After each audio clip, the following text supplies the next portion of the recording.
your image not be a part of this recording, please feel free to mute your video. And we are recording. Well, good morning. My name is Latta, and I am the Director of Post-Secondary Partnerships and Research at ImpactTulsa. I'm joined by an incredible team. You'll be able to see their names in the participants list. So thrilled that we are all here with you today. I want to thank everyone for joining the ImpactTulsa Education and Distance Learning Collaborative calls. Whether this is your first one or you've been every week, these calls are an opportunity for all of us to connect and to support one another in order to better serve our Tulsa community. We've been so fortunate to have a number of incredible guests throughout this series, including leaders from New York City Public Schools, parent and teacher panels, organizational leaders, and more. Most of these sessions are recorded and can be shared per your request. If you missed the last meeting with Dr. Bruce Dart, we'll share the link to the notes in the chat box now. All right. ImpactTulsa is committed first and foremost to racial equity, and we want to do everything that we can at this time to support communities of color. The first step in doing so is speaking out against injustice, calling out disparities in public systems that have been present for many, many years, and creating healing spaces where communities of color can heal from traumas and racial injustices, where white communities can develop understanding, and where all communities can come together and collaborate. We want to start the meeting by recognizing what's going on in our world. Last month, our city recognized the 99th memorial of the Tulsa Race Massacre. There's a reality that our city's history is one that includes racial discrimination, abuse, and inequity, and though for many years, history books omitted these events, we cannot and should not ignore that history. We also want to take a moment to acknowledge that we at ImpactTulsa gather on the traditional and ancestral land of the Osage, Muskogee, Caddo, Sioux, and Kickapoo peoples, past and present, and we honor with gratitude the land itself and the people who have stewarded it throughout the generations. This calls us to commit to continuing to learn how to better steward the land that we inhabit as well. Finally, we acknowledge that we all likely have a lot on our minds as the week begins. Many of us here ranged the emotional spectrum over the past weekend with Juneteenth celebrations, emotions related to the president's visit to the city, and events surrounding the visit. We acknowledge that there's a lot going on right now, and we express gratitude that you are present with us in this space today. The goals of this space are to work together to share resources, identify needs across school districts and organizations, learn from other districts and groups in the Tulsa County as we share best practices, provide space for collaborative problem solving, and to build connection with one another during this time. To start our meeting, we want to set some meeting norms. Please be present with us in this space. Use your video when you can. This will help our incredible panelists feel connected with you as their audience. Say your name before sharing and mute yourself when you're not speaking. We'll communicate through the chat box, so keep an eye out for messages and links shared there. Finally, as we do in all of our meetings, the group should expect to talk about racial equity. To mute yourself, you'll locate the microphone button on the bottom left-hand part of your Zoom toolbar. To raise your hand, click Participants and raise hand if you have a question, or just type it in the chat box. And then to access the chat feature, hit the speech bubble that says chat, and you can either direct your comment to everyone or to one person in particular. So let's warm up those chat box skills with a quick check-in. In the chat box, please respond to the question on the screen. What do you hope to learn from our session today? So I'm going to model my response. kind of type in the chat box. I am personally very eager to learn more about how school communities can support students and families who have experienced racial trauma. And I want to invite you to also share. I'll give you a few seconds to do that.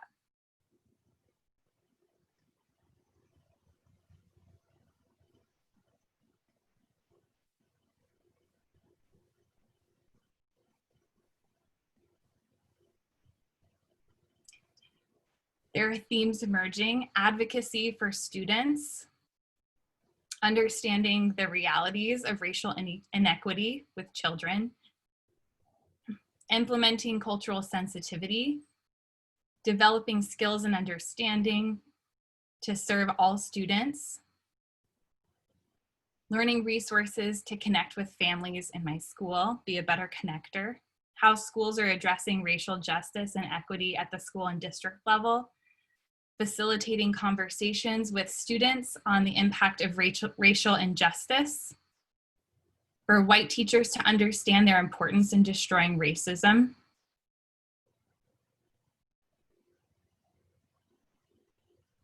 how to best support, be an ally, learn more about how to best support students and families. So many powerful themes emerging in the chat box. Thank you so much for sharing your responses. At this time, I do want to turn it over.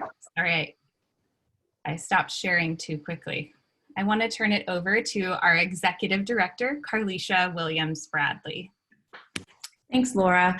Hi, everyone. I am so excited to see you all on the call today. I know that there are many others who are trying to join this call, and we realize that this is such a timely topic, so necessary and so needed. I think about the work of ImpactTulsa, and while we support 21 school districts in Tulsa County, and we really work to center measuring what matters at the center with data, but we also know that the lived experiences of our students, those are data points as well that we must address. We think about how to first measure what matters, identify bright spots of what's working, but also identify those disparate outcomes and how we can align resources to create a pathway for all students to thrive. And at the center of this work that we're doing is the pursuit for racial equity. As we know, right now, we're in a crisis. We're addressing two pandemics, COVID and our nation's response to systemic racism. For some, we're awakening to the fact that this has been a long-seated history and current standings issue in our country. And for some, we have lived this trauma for many, many years.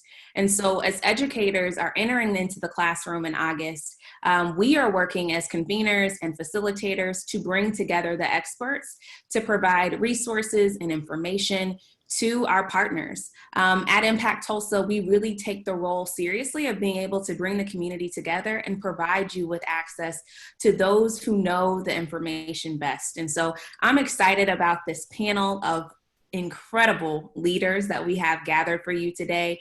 I am not going to talk long because I know they have so much to share with us. But again, I just appreciate you being here and entering the space to have the conversation. But the true work begins with how we apply what is learned in this space. So I just challenge us as we lean in and we receive this information that we walk away with action items for ourselves of what does this mean for impacting the lives and experiences of our students. Whether those are students in your classroom, students in your district, how are we moving forward with action after this conversation ends? So I'll kick it back over to Laura to kick us off. Thank you so much, Carlisha. In last week's meeting, we established a common definition of racial trauma. We used the definition of Gomez, Diaz, Hall, and Neville, a 2019 study, to define racial trauma as a form of race-based stress, which refers to Black and Indigenous people of colors, or BIPOC, reactions to dangerous events and real or perceived experiences of racial discrimination. Such experiences may include threats of harm and injury, humiliating and shaming events, and witnessing racial discrimination toward other BIPOC. Although similar to post-traumatic stress disorder, racial trauma is unique in that it involves ongoing individual and collective injuries due to exposure and re-exposure to race-based stress. We will share a resource in the chat box with you if you'd like to learn more about that definition. I'm so excited to transition to the panel portion of our meeting. Want to note, if you have questions for the panelists as we go, please feel free to type them into the chat box. There will be a question and answer session following the panel, and we will collect and evaluate those questions at that time. But without further delay, I'm going to introduce our panelists. So we're going to start with Dr. Ashley Bennett. We'll include the detailed panel bios in the chat box so you can read about all of their incredible accomplishments.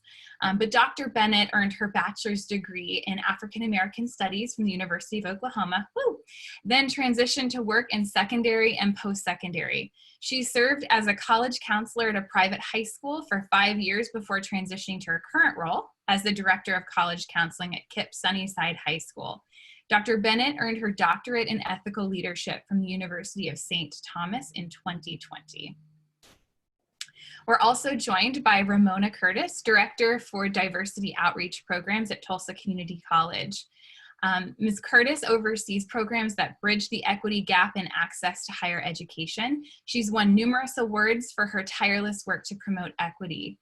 She's spearheaded many initiatives, including More Than We Can Bear, a program to increase awareness of barriers to mental health services among African Americans, and Church Swap, a grassroots project to desegregate the most segregated in America.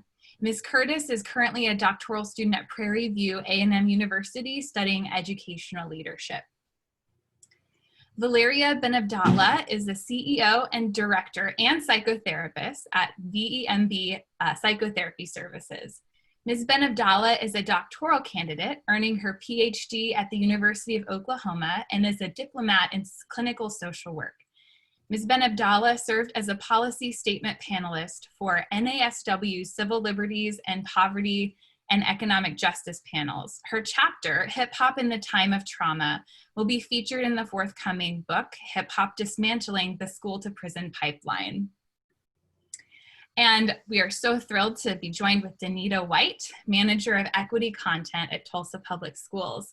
Originally from Virginia, Ms. White transitioned to Tulsa in 2014 and taught at McClure Elementary and Greenwood Leadership Academy for 4 years. During that time, she received her master's in education in administration and curriculum supervision from OU in 2018, and then has been working in Tulsa Public Schools with the equity department since then. I want to begin by expressing immense gratitude for our panelists. I'm going to stop sharing my screen here. All right, so we are going to kick off our questions. We're going to direct this first question to Dr. Bennett. And the first question is, what experiences have you had supporting school-aged individuals and their families who have experienced racial discrimination or racial trauma? Good morning, everyone. So my experience began on the post-secondary side. As I began a career in admissions. And so I know those aren't school-age children, but to me they are. So I'll talk about them first. So essentially, I was the Black person in a white space. And so I wasn't the only, but I was one of very few Black women. And I found when I was in those positions that students would just immediately gravitate toward me, and not because I was so awesome, but because I was Black, and they wanted someone who looked like them, someone who shared experience with them when they were experiencing some trauma in the classroom, in student clubs and organizations. And so I got my start at Oklahoma City University, and I was one of a handful of Black people, Black professionals on campus. And so students sought me out very often to talk about things, most notably talk about microaggressions, because it's really hard to tackle those because they aren't overt. And so students will come and express just discontent with being treated differently in class, with being maligned. And so we would just talk about how to process that. And I never had the perfect answers. I still don't, but sometimes they just needed to be heard. And so I was there for that. And then on the high school side, I worked at a private school, as Dr. Latta said earlier today, worked at a private school for 5 years in the Houston area. And as you can imagine, being at a predominantly white, affluent school, Black students had a really difficult time, and particularly after the 2016 election. So I was a college counselor, but I also sponsored the Black Student Club. And so when the man in the White House was elected, students had a very difficult time being on campus because they felt like they were living in a completely different world than their white counterparts. And so we talked about how it's okay to be angry without being labeled the angry Black woman. And it's okay to have feelings of discontent. It's okay to be sad and frustrated. So how do we channel that? And then that has led to me becoming more of an activist because I wasn't able to help them identify a solution, right? Because it's an ongoing problem.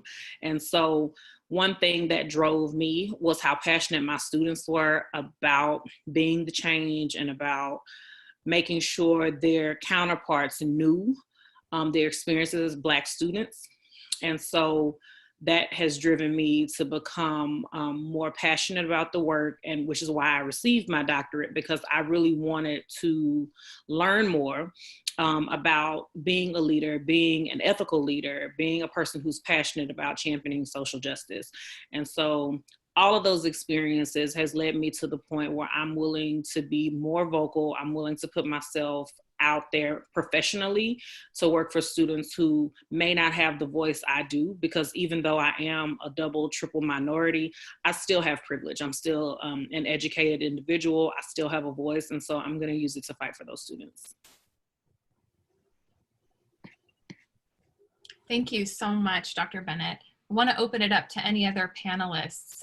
The same question: what experiences have you had in supporting school-aged individuals and their families who've experienced racial discrimination or racial trauma?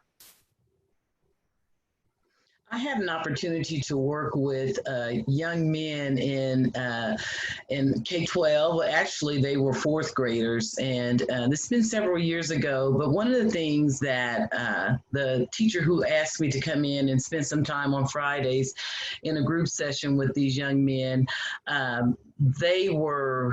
the disciplinary problems were much for them in terms of the way they were treated by their teachers. And so instead of sending them to the principal's office, they got to spend time with Miss Curtis on Fridays. And we talked about that. I read Dr. Kunjufu's books, Countering the Conspiracy to Destroy Black Boys, and used a lot of his tips in there in groups with them, and in group with them. And one of the wonderful things about that, it validated those young men, and they were no longer disruptive in the classroom, but it was because they had a sense of purpose and they saw themselves as scholars.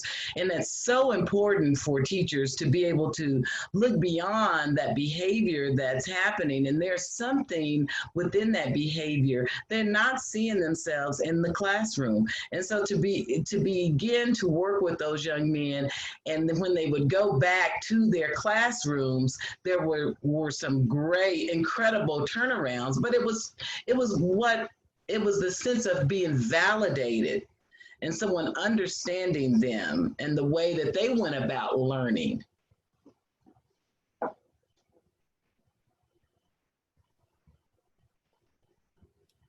And Valeria, it looks like you might be muted.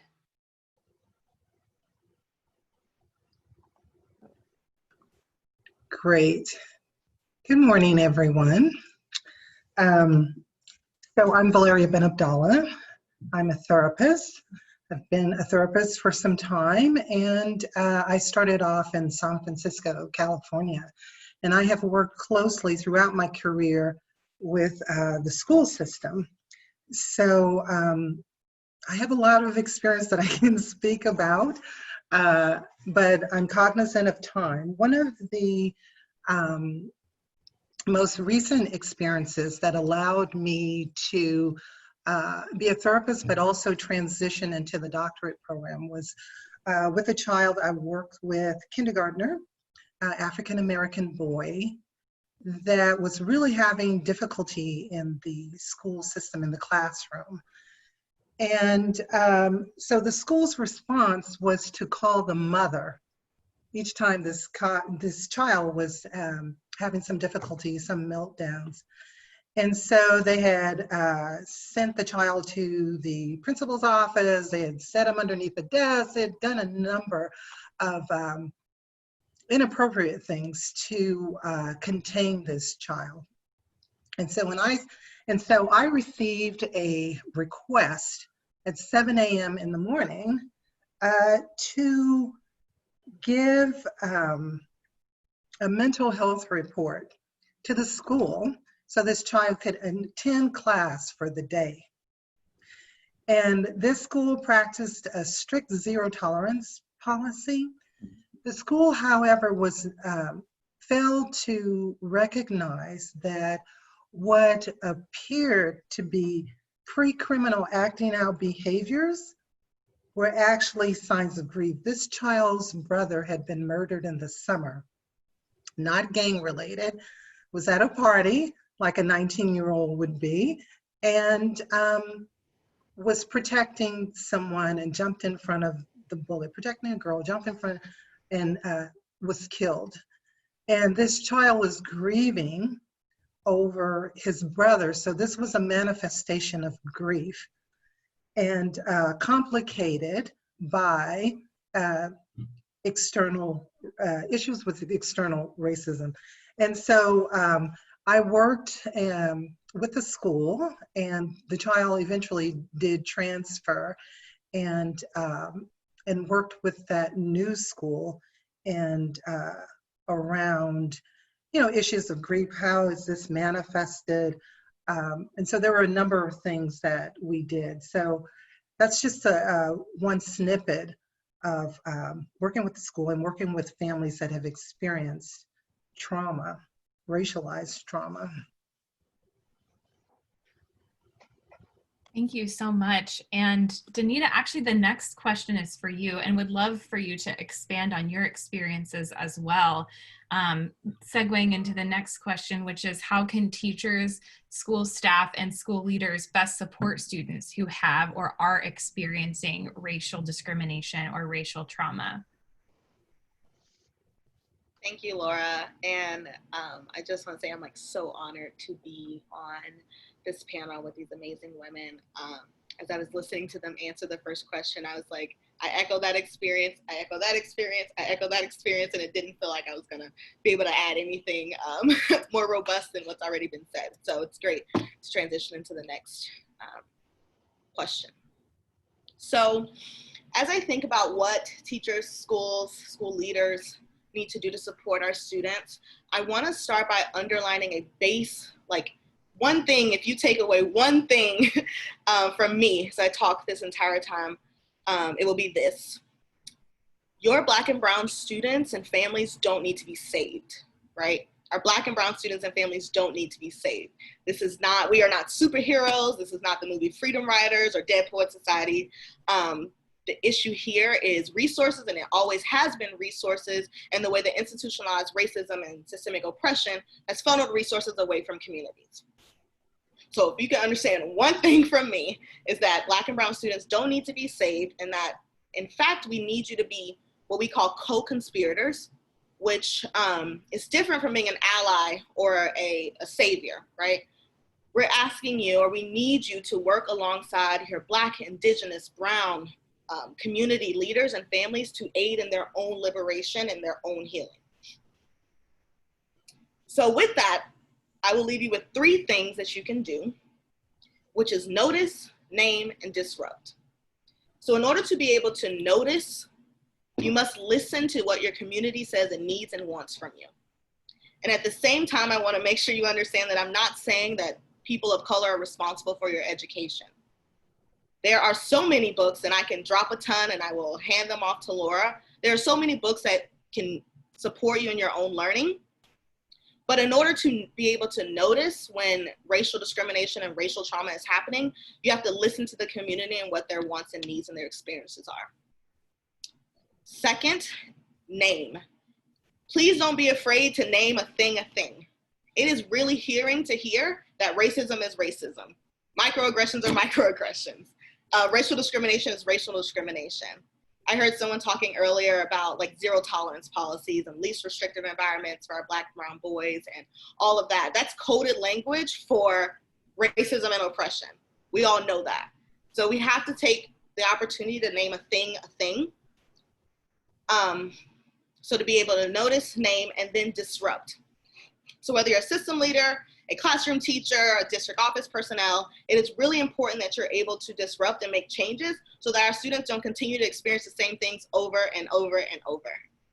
And the last thing I want to highlight that is super, super, super important is to celebrate generational resiliency and the resiliency of Black and brown people.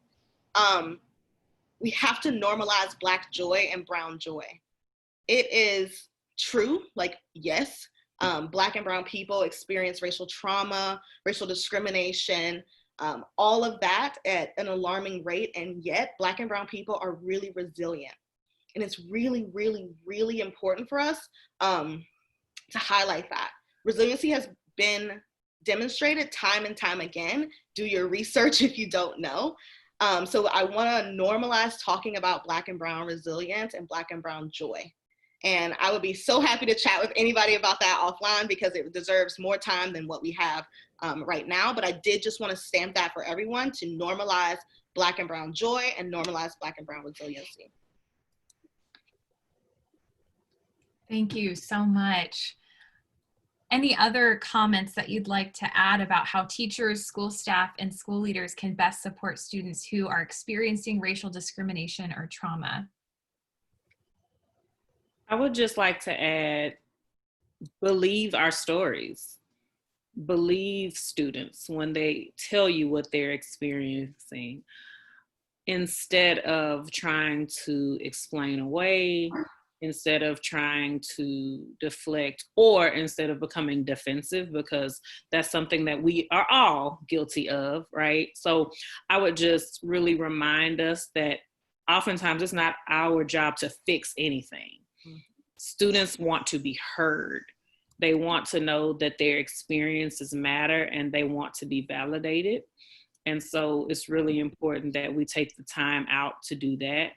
In addition to normalizing resiliency and joy and successes, and thank you, Denita, for that, I would also like to condemn performative allyship, performative social justice and advocacy work.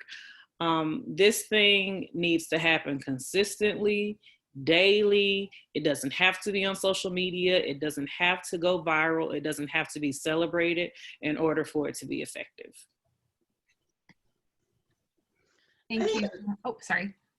No, I was going to say one more thing. I think too, particularly for high school students, and it is so, I love what Dr. Bennett said about listening to them. When you allow students to have a voice in their education process, when you ask them, one thing when we were looking in my former community, we were looking at kids who had dropped out of school and where are they? And so you have this group of grown-ups or seasoned grown-ups who are talking about where can we find these students? You find the students by talking to their peers who are still in school. So we don't go to the students to ask them to sit at this table to help us better engage, better inform, better serve you as scholars in this school. And I think that is one of the biggest sticking points to listening to those students. They have a lot to offer that will make our schools better. Thank you. And Ramona, I have we're talking a lot about students, but we also want to center teachers of color, and curious what your thoughts are about how can school leaders most effectively support teachers of color during this time and always? I'm so inspired by, well, my undergraduate degree is in communication, and so I love speech and drama, but I love this poem by Langston Hughes called The Merry-Go-Round, Kid at a Circus. And it says, where's the Jim Crow section of this merry-go-round, mister? I want to ride. Down south where I come from, whites and colors can't sit side by side. Down south on the train, there's a Jim Crow car. On the bus, we're told to sit in the back. But there ain't no back to a merry-go-round. Where's the horse for a kid that's black? So when we're looking at the status quo in our system, we need to also find voice for those people of color who are within there, and they're missing. They're looking for that spot that validates me. So I think one of the things, well, I have a few tips for those who are working and want to best support faculty of color. I think you have to engage your white individuals. So we have to engage them in this conversation. You have to show also this commitment. It's not just the teachers. The teachers are asking for this help, but your leadership has to be committed to equity and understand equity and what that means. Equity is not a tag word. Diversity is not a tag word. Inclusion is not a tag word. And so that has to come from the top. You can't expect teachers to be committed to equity when they don't see leadership committed to equity. And that's important. So you also have to learn cultural literacy terms so that individuals can connect to what they're feeling. So, you know, white fragility, white privilege, healthy cultural suspicions, cultural exemptions, racial battle fatigue, the trauma that we're talking about today, Black emotional pain, this inability to be at peace with my own identity, my own cultural, racial identity. So we have to do that. And we cannot have our teachers of color carrying the equity mission alone. And sometimes we do that. Not to say that they can't be great resources, but they can't carry that banner alone. The mission must be shared. And then look at your policies and practices. I know my son went to a private, predominantly white high school, and when we first moved to the high school, they gave me a summer reading list for him. Well, I noticed there are no authors of color on this reading list, so I brought that to their attention, and they said to me, then they were very honest with me, we just never thought of it that way. And these are titles that would be great for white students as well. So it wasn't just so that my son could find himself, but it was for the equity purposes for the school. So I think I'll stop there with that. But that begins to show us the sense of belonging, that equity is what we're all preaching here. It's a multi-systems approach to that. Thank you. Any other thoughts on supporting teachers of color? I guess I'll just repeat myself. Listen to them. Their stories are valid. I have to shout out a group of women I worked with at that private school. We referred to ourselves as the Six because we were the 6 Black women on campus. And we created our own affinity group, but it would have been fantastic if our school would have supported affinity groups for faculty of color. We needed each other, particularly in those times I described when students were experiencing racism and coming to us to be their support system. Well, who supports the support system? Mm-hmm. I've seen a meme going around social media for a while, you know, check on your strong friend. So the person who's always fighting the power, always on the forefront, always speaking truth to power, always, always, always, that gets exhausting. That is draining. And so you need people who share similar experiences to bolster you and also to tap you out. I have to be able to say, Denita, I'm tired. I'm tired of explaining Black Lives Matter. Valeria, I'm tired. I'm tired of explaining misogyny to men. So can you step in for me? And so those affinity groups are more than just let's get together, hang out, drink some wine, eat some food. It's about having people who have your back and who know you have theirs when it's time to be there for one another.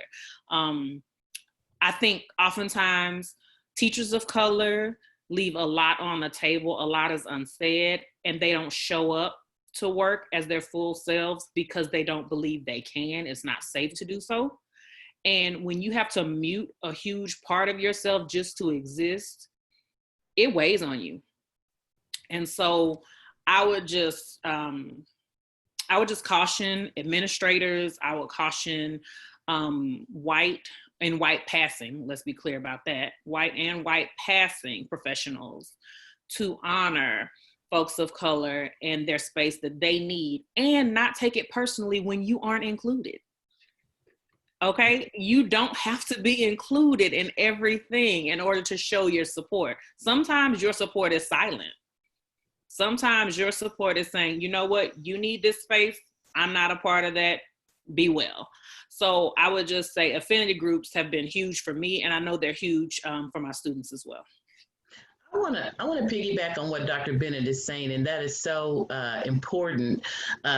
Wherever I am, now we have the Black Girl Magic Group. At my former institution, we had the Sister Circle, and those things are so important, particularly for women of color, African American women, because we do this angry Black woman is a thing. You're not wanting to be that. The invisibility of us on campus and our voices is a thing. And then also some of this fatigue that we talk about, or this trauma, this racial trauma that we talk about, is we're trying to be that strong Black woman for everyone, and it is killing us. It is physically killing us. And so those are things that we don't talk about, but it is not for us to educate, not for us to just educate our white community on that. Our white community has to understand that you have to explore those differences. Those things that we are attuned to in our culture that you don't understand, I'm giving you the resources. You have to explore that. And then you can come back and you can ask me questions about these schemas that I'm talking about. And so that's critical. And I do understand that one of our biggest parts of communicating to one another is that we don't know, whites do not know that difference, where that comes from, the ideology of these terms, and how that manifests itself within communities of color. Thank you so much, Ramona. I see other head nods from our other panelists. Is there anything else you'd like to add? Well, I'll jump in and say thank you, Dr. Bennett and Ramona, for your comments.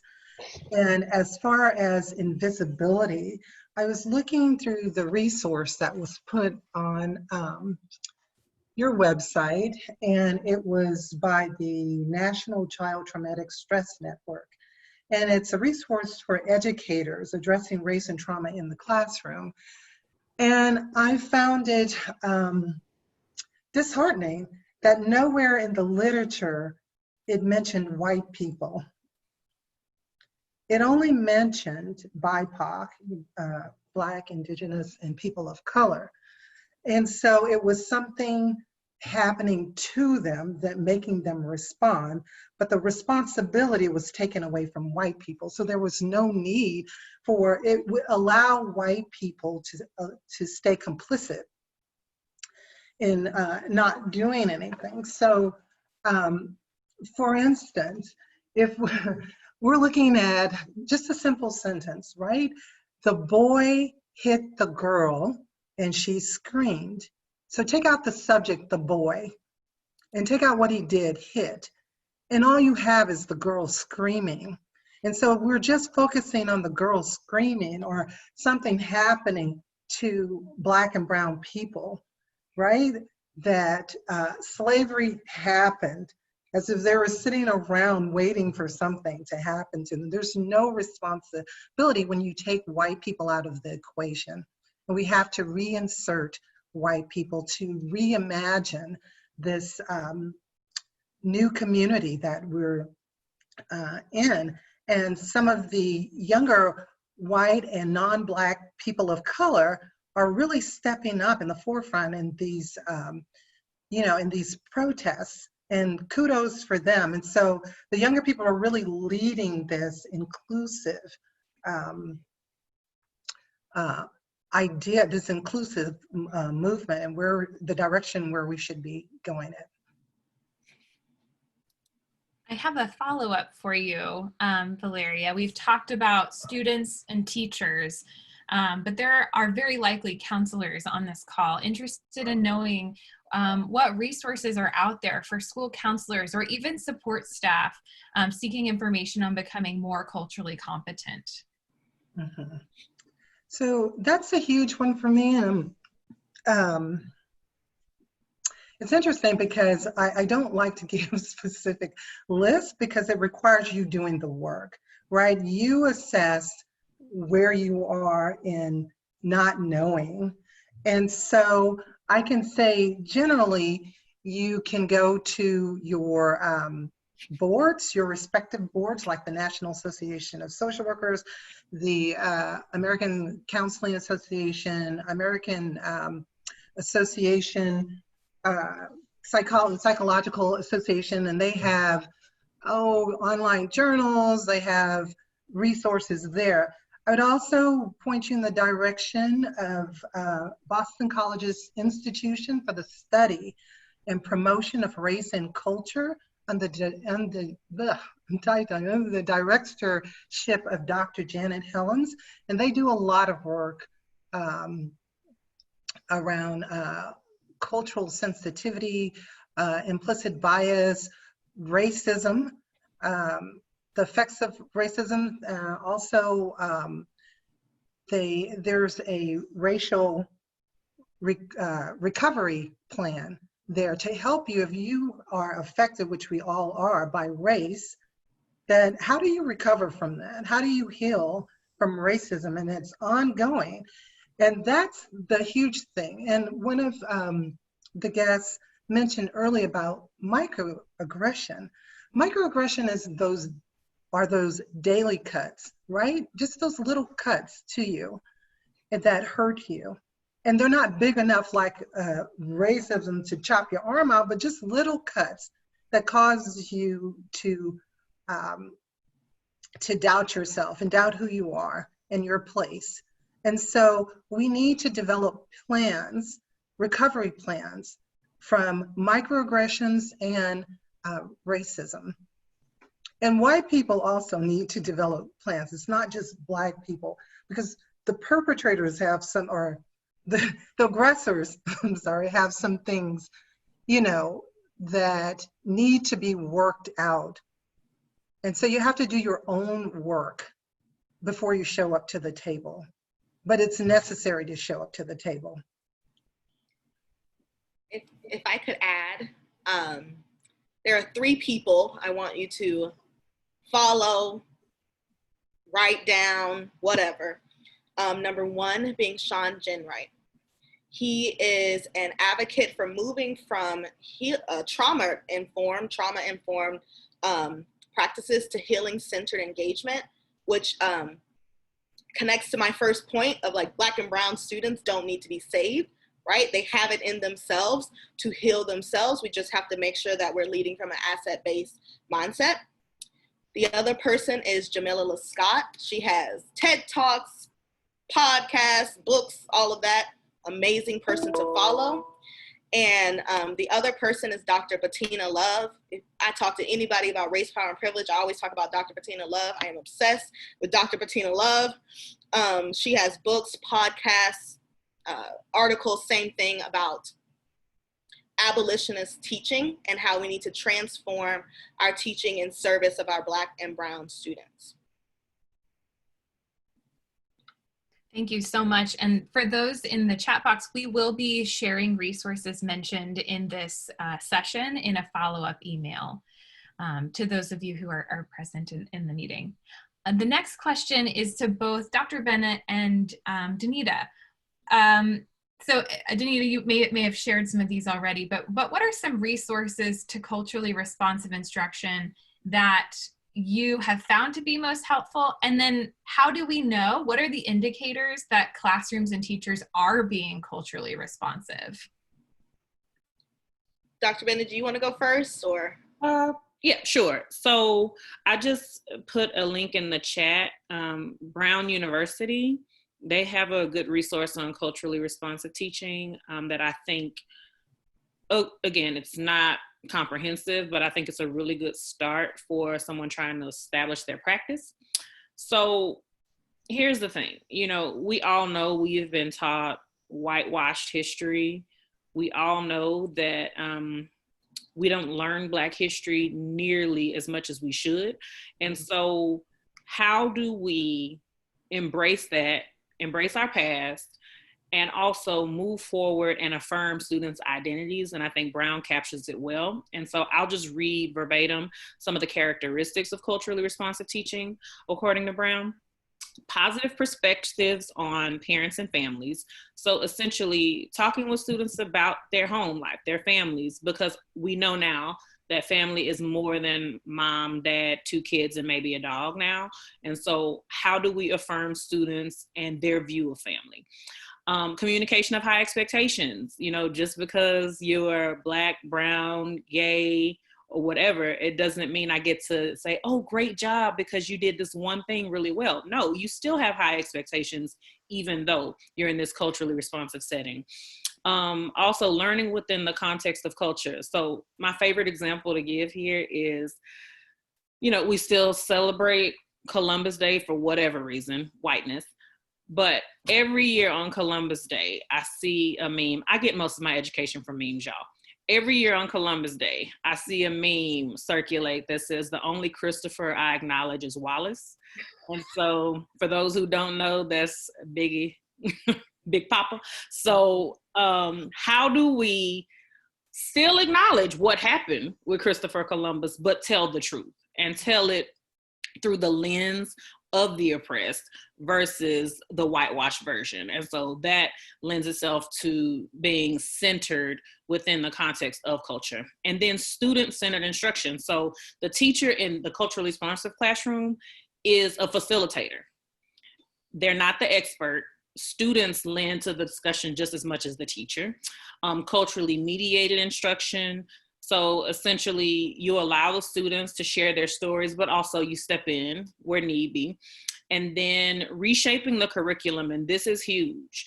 I think back on my time at a previous institution when students expressed challenges with the English readings in their classes. I don't know if y'all are familiar with Things Fall Apart, Huck Finn,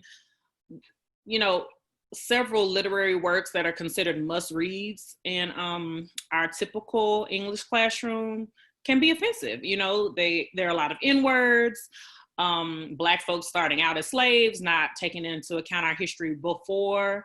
And so how do we capture those things that we consider are crucial to the academic experience of students while also acknowledging the part America played?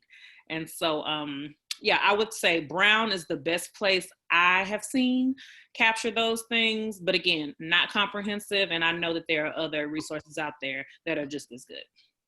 Yeah, I can kick off, and I want to take what you were just talking about, Ashley, a little further. In Tulsa Public Schools, and if you are a part of Tulsa Public Schools, feel free to reach out to me or anyone on this team. But we've been doing a lot of work around culture responsive sustaining education, which takes what you were talking about, Ashley, a little further. We presented a training earlier in the summer, and it has like 4 elements. So centering and valuing students' experiences and identities, using rigorous and relevant curriculum that is paired with anti-racist and anti-oppressive teaching practices. It's so funny that you talked about Columbus, Ashley, because our team recently redesigned one of the curriculums that we were using that talks about Columbus and just added in the perspective of the Native populations that were targeted by Columbus. And the feedback that we got from those teachers that were able to use that redesigned curriculum was astonishing. It was amazing. And so it's just little things of changing the perspective, ensuring that it's a holistic perspective that gives our kids the opportunity to learn about things that happen that are not just whitewashed. And lastly, the other thing is supporting our students' own development in increasing their skill to transform the world for their own liberation. So we need to give kids the opportunity to practice what it means to be advocates for themselves. And on top of that, I want to just give a couple book recommendations, and I put them in the resource that Laura was talking about. But the first one is We Want to Do More Than Survive by Dr. Bettina Love. That is an amazing text. Please, if you have not read it, read it. The other one is Culturally and Linguistically Responsive Teaching and Learning by author last name Holly. And then the other one is titled Black Appetite, White Food. And it is an amazing, short, practical text by Jamila Lescott. And because I am, young, I wanted to provide you with some Instagram accounts to follow. I'm going to drop those in the chat. One of them mainly is hashtag decolonize your curriculum. So it's not a particular person, but it's a hashtag. So anytime anybody puts something up and they tag hashtag decolonize your curriculum, fantastic.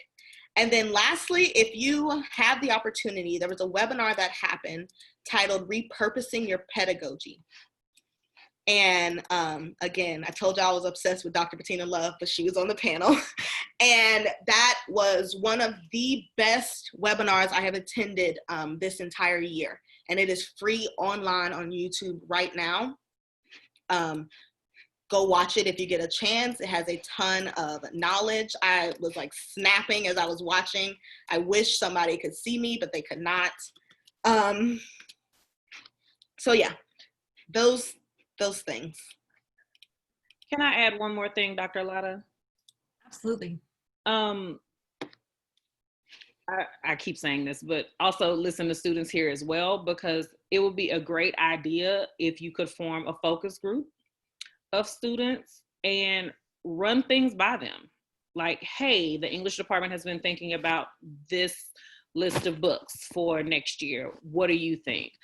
Hey, history, we know we have to talk about slavery, but is there a way to frame it differently? Because, you know, so many students experience Black students when they're that one or two Black students in the classroom. When the topic of slavery comes up, there's just this heavy, it's a weight on them because they're expected to react or they're expected to perform a certain way, and things fall apart. There are some Nigerian names, and so teachers have turned to the Black student in the class. How do you pronounce this name? You know, things like that. They seem really small, but again, microaggression. And so how do we bring students to the table and say, we know we're not getting this right. What can we do differently? A student, and I asked a few of my former students for some examples as I prepared for this discussion today. And there was one particular teacher who had been at this school, you know, for a very long time. And so he would do things like play slave hymns in class as students were entering during Black History Month, as students were entering. And, you know, when the Black students would come in, hey, do you know this song? Or, hey, when is the first? And things like that, y'all. That is triggering. And it causes so much stress on students who just come to learn. They just want to have a normal learning experience, but they feel like they have to perform in a way that's different than their white counterparts. And so I don't think as adults and as educators, we can come to the solutions without bringing students to the table to help us. Thank you so much. Each of you have highlighted incredible tips and resources for schools, and I want to give each of you one more opportunity to share a short recommendation for schools that are on this call and they're making plans for the fall semester for students who've not only experienced COVID-19 and missing out on the second part of their school year, but who have been witnessing police violence toward the Black community. What should school districts keep in mind as they make plans for the fall semester? Ramona, can we start with you? Sure. One of the things that I will say that has not been brought up here, and that is doing the work on ourselves. Each one of us, what we're talking about is building multicultural leaders, whether they're teachers, whether they're superintendents, or what have you. So moving from ethnocentrism and going through our stages of valuing diversity, of understanding, of appreciating, and becoming those multicultural leaders. But I am an old school sister on this panel, and my go-to books, W.E.B. Du Bois, when he talks about the education of Black people. And that is important to understand what that veil is, and having a student come into that classroom where even if it's a white teacher, that veil can be removed because that white teacher has done the work on him or herself, moving from ethnocentrism to being a multicultural leader in all of the stages, understanding the terms that have been expressed here. So I like that book. And for our counselors, I think it is important that they get to know Nancy Boyd Franklin and her husband, A.J. Franklin, who works with individuals, Black families in counseling. And the book, Black Families in Therapy, she talks about the multi-systems approach to that.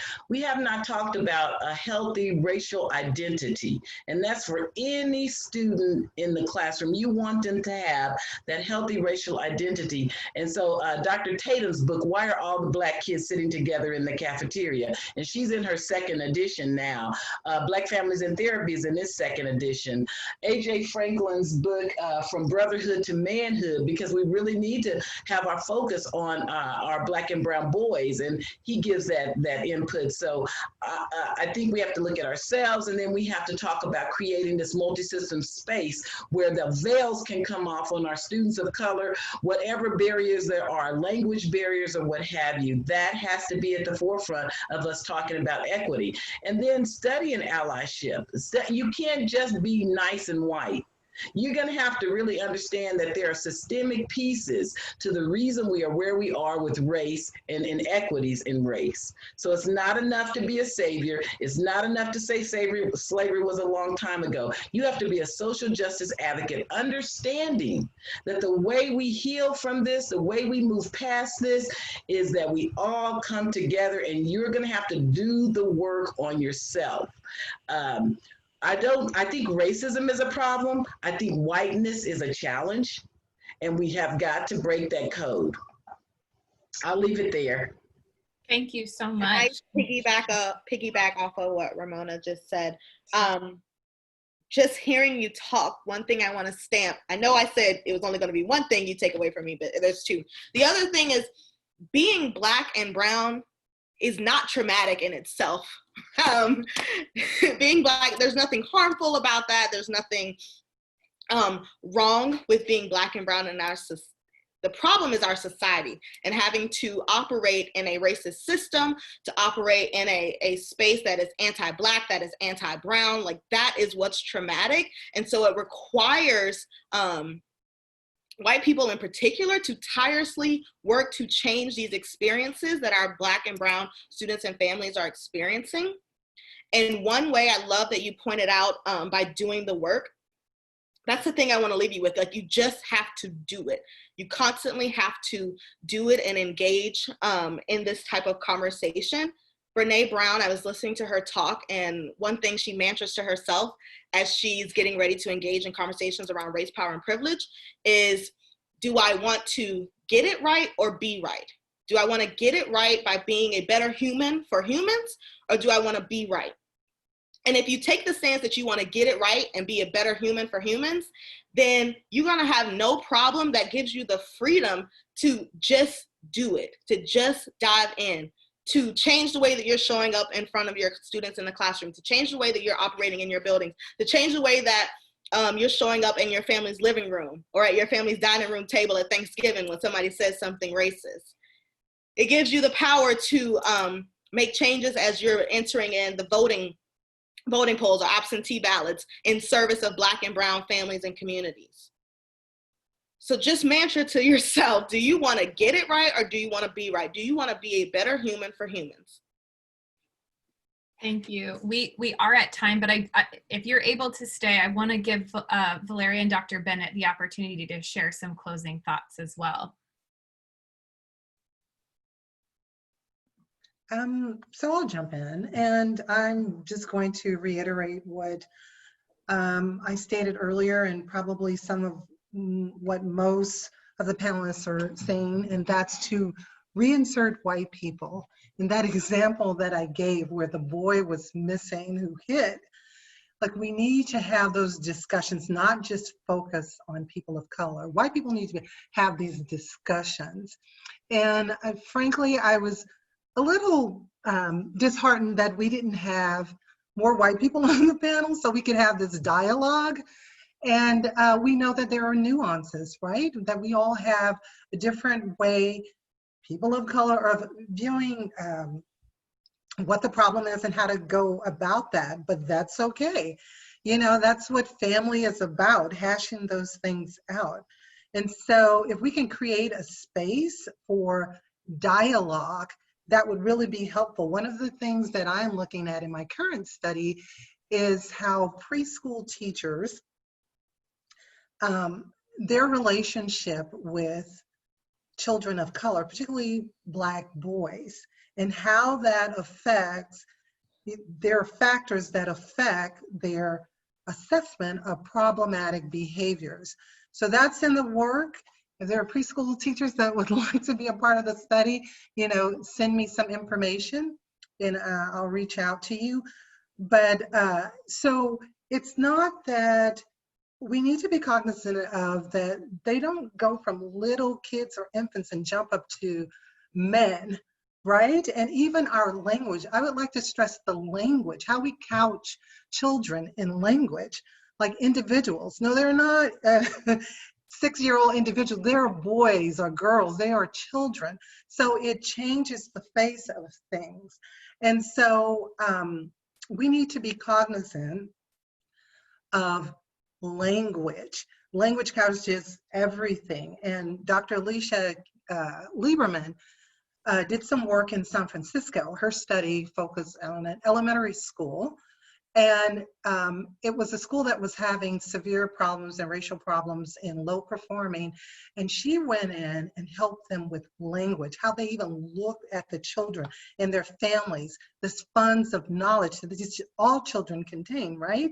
Not a deficit, not the deficit model, just really engaging the children, their families, from the janitor to the school principal, changing the language of how you treat and talk about children, the cafeteria workers, changing their language of how they communicate and interact with children. It changed the entire scope of things.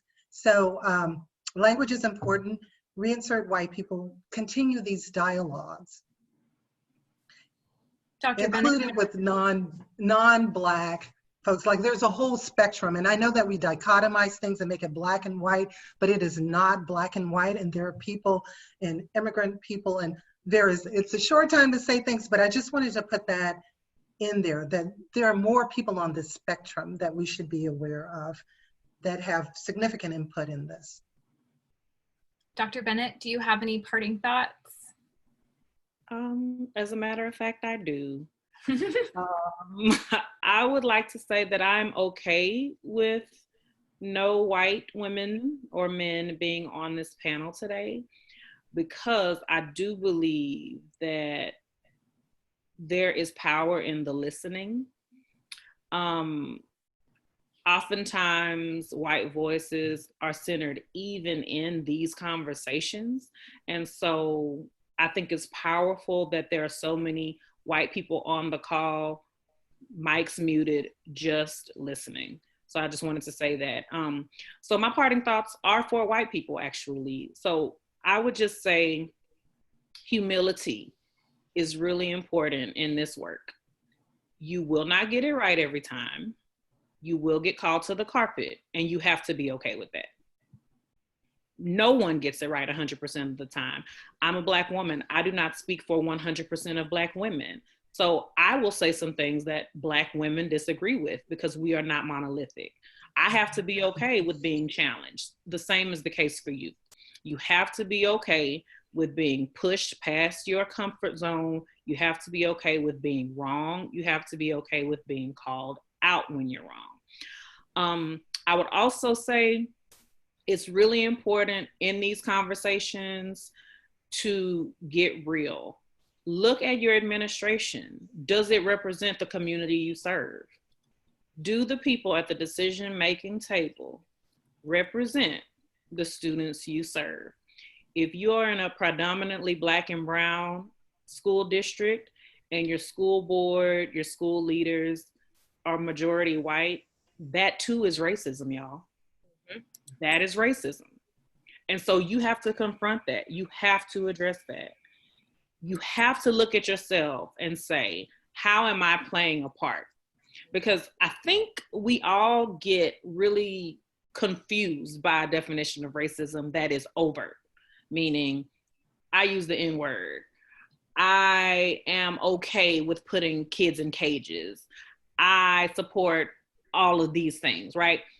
Racism is also white administration not supporting, promoting, advancing people of color in the profession, not listening to Black and brown children when they explain they are having challenges due to the color of their skin, not supporting families of color when it's a long list, y'all. So don't get so wrapped up in the defense, I'm not racist. Don't get so caught up in that you miss the learning opportunity. I've worked with several well-intentioned white women, y'all. Well-intentioned, liberal white women who have made my life a living hell. I just want to leave you with that. Oh, there's so much more to say. So I know there is so much more. I want to say thank you to our panelists. I hope that this is not our last panel or our last time to engage. We exceeded the room capacity and we did record this session so that we can share it out, and want to know that we will be sharing that out. If you shared your email with me privately, you will be getting an email if you're on the email list.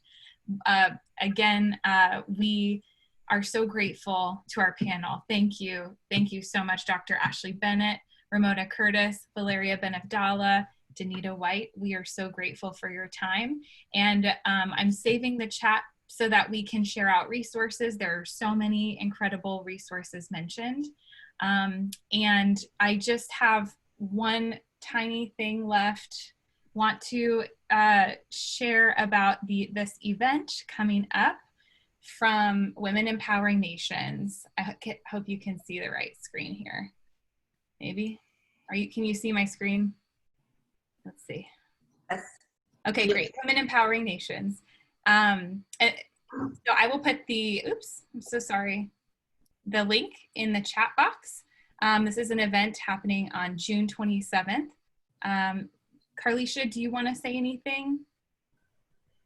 Sure. So as we talk about the experiences, specifically centering in this conversation around Black students, this is a space that's being created for Black girls in high school and college to process, to grow, to heal, but also to see mirrors of their potential with a panel of Black women. And so on Saturday, the event is taking place from 10 to 1, and I would encourage and ask that you share it with Black young women in your lives, in your school districts, and allow for them to have this space to grow as well on Saturday.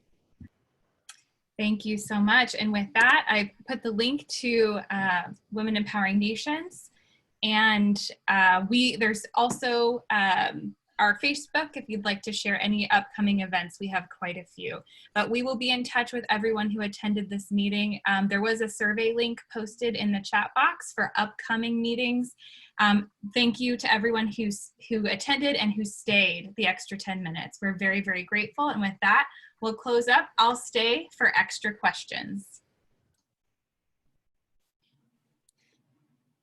Thank you for having me. Thank you so much for this opportunity to talk with you, ladies. This was so great. This was great. Thank you. Thank you. Thank you, guys. This was absolutely amazing. Thank you. Laura, I've been away. I've been experiencing some grieving in my family. So this was the only thing on my calendar today, but I just had to be here. Thank you. I'm going to leave now. Okay. Hi, Shar. Hi. Thank you. I'll talk to you guys soon. Thank you so much. Great work. Dr. Latta. Hi, Dr. Kwan. Yeah, and ImpactTulsa.